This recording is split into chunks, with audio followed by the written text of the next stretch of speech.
litigância predatória. O termo jurídico parece complicado, mas na prática isso significa que alguém está abusando do direito de recorrer ao judiciário com o objetivo de levar vantagem.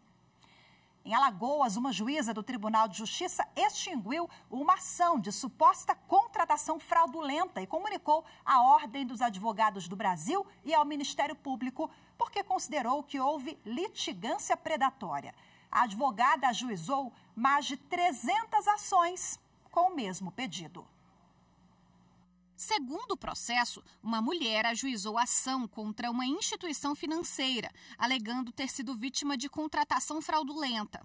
Ela pedia a nulidade do contrato e indenização por danos morais e materiais. Ao avaliar o caso e outras ações em andamento, a juíza observou que a advogada que defende a autora protocolou 330 processos sobre a mesma matéria no Tribunal de Justiça de Alagoas. A alegação foi de litigância predatória, que são ações repetitivas com petições iniciais absolutamente idênticas, ajuizadas pelo mesmo advogado com pedidos genéricos. Em situações assim, o Poder Judiciário identifica indícios de abuso do direito de ação. A prática é proibida ainda pelo Código de Ética da Advocacia. A Ordem dos Advogados do Brasil, quando comunicada sobre esse tipo de conduta, leva o caso ao Conselho de Ética. O órgão responsável para punir administrativamente é a OAB, né, e nós não nos furtaremos nesse papel, mas obviamente que a gente precisa também acompanhar para que algumas decisões, né, elas não possam ser precipitadas ao ponto de deixar de analisar o mérito, né, do demandado que realmente, né, em alguns casos, comete ilícitos e devem ser punidos pelo Poder Judiciário. O Superior Tribunal de Justiça debateu o tema em audiência pública no início do mês. A discussão é em torno do tema 1198, submetido ao rito dos recursos repetitivos, que diz respeito ao poder do juiz de pedir providências em caso de suspeita de litigância predatória. A audiência foi convocada pelo ministro Moura Ribeiro. Tivemos 28 oradores, mais de 2.500 acessos, de modo que demonstra a importância do tema e a importância que o Tribunal da Cidadania deu a esse tema. A solução virá, né? Uma ou outra virá. E pacificaremos, né, de alguma forma, esse tema. Bom, e ainda sobre as demandas predatórias, o Tribunal de Justiça de Pernambuco desenvolveu uma ferramenta para combater esse tipo de demanda e também as repetitivas. A ferramenta ganhou o nome de Bastião, em alusão a estruturas de combate e fortificações ibéricas que eram quase intransponíveis aos inimigos. E agora, para falar mais sobre a ferramenta, eu converso de forma remota com o juiz Faustino Macedo, que é coordenador do Instituto de Desenvolvimento de Inovações Aplicadas do TJ de Pernambuco.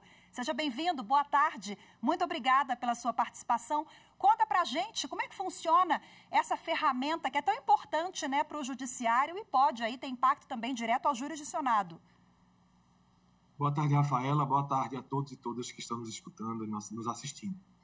Bastião é uma ferramenta que foi desenvolvida por servidores e magistrados daqui do TJPE, pessoas da casa, que utiliza de inteligência artificial para dar apoio à identificação e o tratamento de demandas predatórias e demandas repetitivas. Uhum. Bem simples para te dizer, talvez Bastião nos auxilie a encontrar de forma mais fácil a informação de que aquele processo é ou não predatório ou repetitivo. Por que é que ele dá essa informação fácil? Porque hoje é meio que a gente trabalhasse como detetive. Acredito que a colega lá de Alagoas vai lá, ela tem que ter um certo trabalho para identificar que aquela demanda é repetida com outra e às vezes abrir vários processos ou várias situações para ver até que ponto aquele processo se parece, é semelhante com um ou com o outro. O que Bastião faz é pegar essa informação através de inteligência artificial e entregar ao usuário, no caso servidores e magistrados daqui, em linguagem simples, em conteúdo. Ele pega o conhecimento e transforma em frases, em sentenças. Eu acho que isso aqui é predatório, tem uma alta potencialidade predatória por esta e aquela razão. Uhum. Então, ele sai elencando as razões para subsidiar o juiz na tomada de decisões a respeito da potencialidade predatória ou repetitiva da demanda. Eu já citei aqui na abertura, já falei um pouquinho do nome, né, e do motivo, mas agora eu queria que o senhor voltasse a explicar para a gente, Bastião, Por que a ferramenta foi batizada assim? Bastião a gente usou por duas razões. Primeiro, porque remete a uma fortificação, né, ibérica, que é um formato de fortificação. A gente até imprime aqui no laboratório Bastião em 3D, eu posso mostrar para vocês. Ó. Então, o formato esse formatinho aí do capacete dele é um bastião. Tá vendo aqui? Fica melhor. Esse é um bastião. E a gente utilizou não só por conta do setor de fortificação, mas também porque bastião traz um pouco para o bastião do Nordeste. E aí, por essa razão, a gente é um pouco regionalista, a gente quis utilizar esse nome. E a ideia é que bastião possa permitir, assim como a fortificação, ele possa permitir um ambiente seguro dentro do judiciário. Porque a manutenção de um sistema de judiciário seguro é de interesse não só do judiciário, mas de toda a sociedade. Então, ele é quem pode nos ajudar a manter esse sistema seguro a interferências, vamos dizer assim, indevidas, maléficas ao próprio sistema. Maravilha, muito bacana, viu? Parabéns para quem desenvolveu aí o mascote, muito legal. Agora conta pra gente quais são os indícios de que tem alguma coisa errada ali, de que pode ser uma demanda predatória. O problema das demandas predatórias é um problema nacional, né? A própria matéria que a gente está falando da audiência pública no STJ já demonstra isso. A gente vive numa sociedade de dados, e esses dados são utilizados tanto para o bem como para o mal.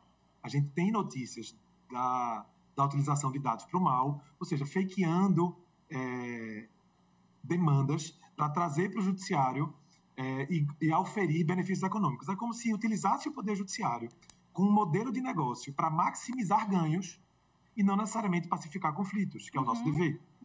Então, quando a litigância predatória chega para fazer, eles conhecem as regras do jogo, conhecem como o judiciário funciona e se utilizam do judiciário para fazer dinheiro e não necessariamente para resolver conflitos reais. E aí, isso não é feito de 1, 2, 3, 4, 5. A gente viu aí na matéria notícias em Alagoas de 340 ações aproximadamente, mas nós tivemos aqui em Pernambuco, em uma só comarca, Aloá, 1.476 ações ajuizadas e extintas por serem predatórias. A gente também teve em Pubi, em Araripina, 3.488 ações predatórias ajuizadas pelo mesmo escritório, com a mesma linha de produção. E quando os magistrados verificaram em loco, cara a cara, ouvindo as partes envolvidas, as partes sequer conheciam, não sabiam do que estava acontecendo.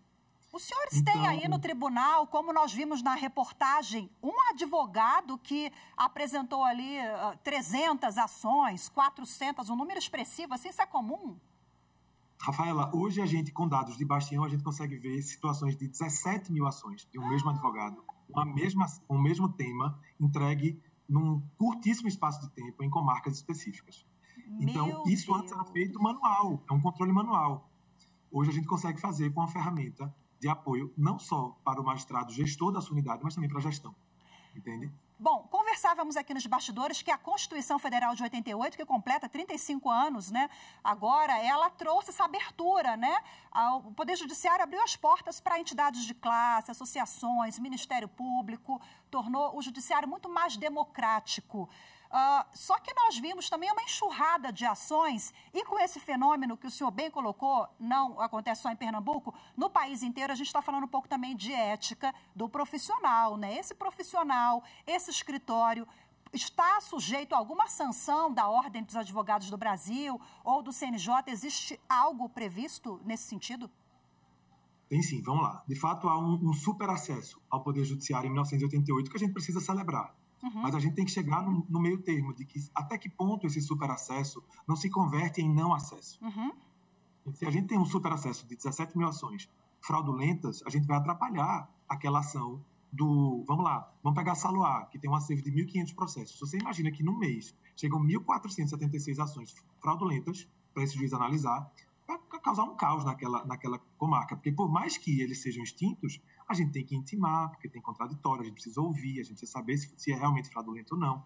Depois precisa dar uma sentença, publicar, intimar, arquivar. São atos cartorários que precisam ser praticados para que um processo seja extinto e arquivado e saia dentro do sistema. Isso causa um caos enorme. Veja, quanto à parte da responsabilização, aqui em Pernambuco nós fizemos uma parceria com a Ordem dos Advogados do Brasil. Então, a gente teve um encontro muito bom com o Tribunal de Ética e Disciplina daqui da OAB de Pernambuco, de tal modo que nós estamos construindo um termo de cooperação para que o conhecimento que Bastião informa ao Judiciário também seja servido e entregue à própria OAB, para que eles também, de forma eficiente e eficaz, possam punir quem precisa ser punido e deixar um ambiente limpo. Para quem? Para os bons advogados, que são a maioria. Perfeito. Então, eles precisam ter um ambiente tranquilo para poder trabalhar e fazer o seu trabalho bem feito, né? Tirando dali todas aquelas demandas que são consideradas predatórias e que atrapalham o bom funcionamento do judiciário e, lógico, a pacificação de conflitos e, em última análise, o serviço que a gente presta para a sociedade. Maravilha, muito obrigada pela entrevista, parabéns pelo Bastião. Cadê o Bastião? Mostra para a gente mais uma vez. Doutor Faustino, olha aí, essa ferramenta é importantíssima para combater essas demandas, as demandas predatórias. Muito obrigada, viu? Um abraço a todos do TJ de Pernambuco. Por nada, Rafaela. Também. Agradeço a TV Justiça, o convite. Estamos aqui à disposição. Uma boa tarde aí para todos e todas. Muito obrigada, boa tarde, até a próxima.